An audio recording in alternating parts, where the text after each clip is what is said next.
7 number 8 number শ্লোক এই দুটা শ্লোক আমি এতিয়া ভাঙিব চেষ্টা কৰিম। জয় শ্ৰী সীতাৰাম।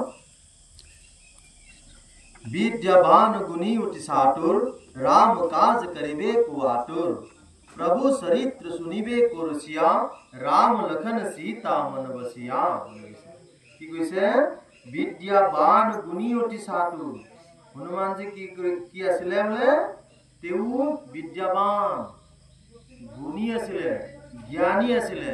এই কারণে যেতিয়া প্রথম শ্রী রামচন্দ্রই হনুমানজিক লগ পাইছিলে তেতিয়া কৈছিলে যে আপুনি সাধারণ নহয়, কারণ আপনি চারি বেদৰ জ্ঞান আপোনাৰ তাত আছে। আপনি কোন হয়, আপোনাৰ প্ৰকৃত ৰূপটো আমাক দেখুৱাওক বুলি প্ৰভু ৰামচন্দ্ৰই কৈছিলে। তো হনুমান বোলে জ্ঞান গুণৰ সাগৰ জ্ঞানী আছিলে। আৰু কি কৈছে? তেও বিদ্যাবান আছিলে, সম্পূৰ্ণ গুণ সম্পূৰ্ণ আছিলে আৰু অতি চতুৰ আছিলে। আৰু কৈছে ৰাম কাজ কৰিবে কো আতুৰ। কৈছে প্ৰতিটো ৰামৰ কাম কৰাৰ কাৰণে কি হৈছিলে? তৎপৰতা আৰু কি কৰিছিলে? খৰধৰকৈ ৰামৰ কাম কি কৰিছিলে? কৰিছিলে। আৰু হনুমানজি কোন আছিলে বুলি কৈছে? দক্ষতা সম্পূৰ্ণ আছিলে। হনুমানজি জ্ঞানী আছিলে আৰু দক্ষতা সম্পূৰ্ণ, আকৌ কি আছিলে? কৌশলী আছিলে। আৰু কৈছে प्रभु चरित्र सुनिबे को रसिया। प्रभु हनुमानजी কি কৈছিলে? प्रभु रामचंद्र चरित्र কথা শুনাৰ কাৰণে কি আছিল বোলে? ইচ্ছুক আছিলে। শ্ৰৱণ ৰখিত শ্ৰোতা আছিলে। শ্ৰোতা মানে কি? শ্ৰোতা কাক বুলি কয়? যিজনে শুনে। তো য'ত যি স্থানতে নহওক হনুমানজি কি কৰে? ৰামৰ কথা শুনিলে দৌৰি আহে গৈছে, শুনিবলৈ কৰিছিয়া। তো শুনাৰ কাৰণে ইচ্ছুক আছিলে। আজি আমি কি কৰো? আমি কত কৃষ্ণৰ কথা ৰামৰ কথা শুনিব গলে আমি শুনি নাথাকো। কাৰণ কি কওঁ? আমি কাম আছে আমাৰ। এতিয়া আমি ৰাম কথা কলে, হনুমানজিৰ কথা কলে, বা কাৰোবাক ভগৱানৰ কিছুমান ভগৱানৰ কথা কলে, ঈশ্বৰ দেৱতাৰ কথা কলে আমি কি কওঁ? এতিয়া আমাৰ সময় নাই, পাছত পাৰিলে শুনিম। আমি কামৰ প্ৰতি দৌৰি আছো।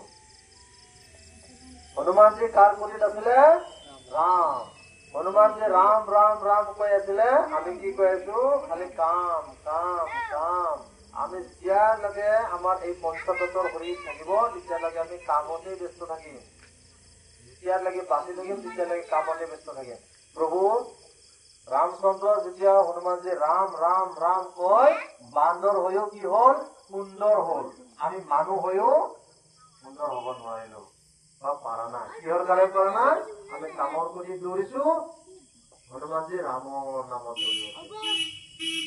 সেইকাৰণে পাৰিলে আমিও এই দেহা থাকোতে, শক্তি থাকোতে আমি ৰাম নাম লৈ, ঈশ্বৰৰ নাম লৈ, কৃষ্ণ নাম লৈ, শিৱৰ নাম লৈ কি কৰিব লাগে? আগবাঢ়ি যাব লাগে। পুলিচত নামেই শ্ৰেষ্ঠ বুলি কৈছে। তো আপোনালোকে নাম লওক, ঈশ্বৰৰ নাম লওক, তেতিয়াই আপোনালোকে কি হব? শান্তি হব। আৰু কি কৈছে?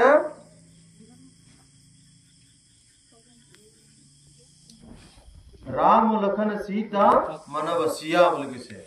তো হনুমানজিৰ হৃদয়ত বা হনুমানজিৰ সম্পূৰ্ণ শৰীৰত কোন আছিলে বুলি কৈছে? ৰাম, লক্ষ্মণ আৰু সীতা আছিলে। আপোনালোকে নিশ্চয় চিৰিয়েল বিলাকত দেখিছে, যেতিয়া শনিদেৱে যেতিয়া হনুমানজিক শনি গ্ৰহৰ দশা লগাইছিলে, তেতিয়া শনিদেৱে কোনো এনেকুৱা জাগা নাপালে যে দশা লাগিব। সম্পূৰ্ণ কি কৰিছে? হনুমানজিৰ শৰীৰত ৰামৰ বাদে আৰু বেলেগ নাই, বেলেগৰ কোনো স্থান নাই। তো আমিও পাৰিলে কি কৰিব লাগে? নিজৰ ইষ্ট দেৱতাৰ নাম লৈ সম্পূৰ্ণ শৰীৰত যাতে ইষ্ট দেৱতাই বিৰাজমান কৰে এইখিনি কৰ্ম কৰিব লাগে। তো সেইকাৰণে কৈছে ভক্ত শিৰোমণি, এই পৃথিৱীত, এই ভাৰতবৰ্ষত, এই হিন্দুস্থানত প্ৰভু ৰামচন্দ্ৰক ভগৱান হিচাপে পূজা হয়, কিন্তু প্ৰভু ৰামচন্দ্ৰৰ পুত্ৰসকলক পূজা নহয়। আমাৰ ইয়াত ভগৱানৰ যিমান মন্দিৰ আছে তাতকৈ বেছি কাৰ মন্দিৰ আছে ভক্তৰ আছে আপোনালোকে হিসাব কৰিলে চাব ৰাম মন্দিৰ যিমান আছে তাতকৈ বেছি কাৰ মন্দিৰ আছে হনুমানজীৰ মন্দিৰ আছে